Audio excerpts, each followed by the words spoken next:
Bon, aujourd'hui ça va exploser. Je vais lâcher les termes. Ça va. Les éveils, ce n'est pas que des auras légendaires, des techniques surpuissantes. Les éveils, c'est aussi ces instants de flottement, où tu réalises que le personnage a transcendé un nouveau palier, que ce soit mentalement ou physiquement.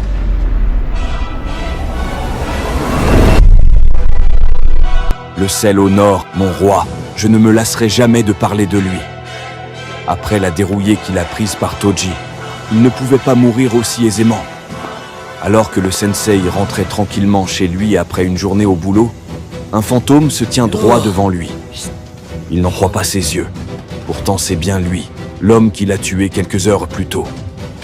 Fort heureusement, il aurait eu le temps d'utiliser un sort d'inversion, combinant le négatif pour former du positif.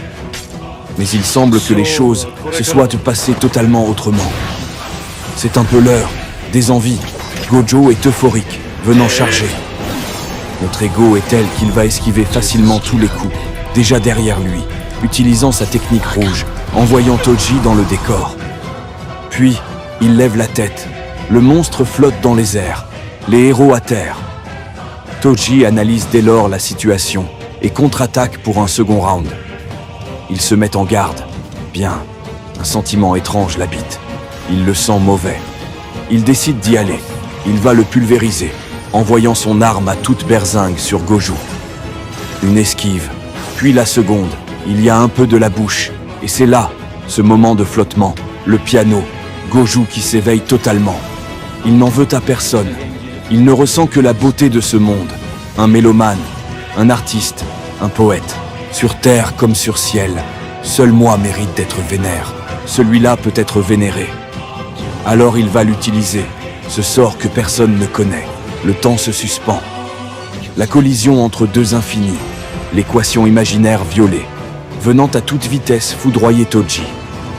Ce dernier, en subissant l'effet de l'attaque, tombe. Puis une transition en déchet.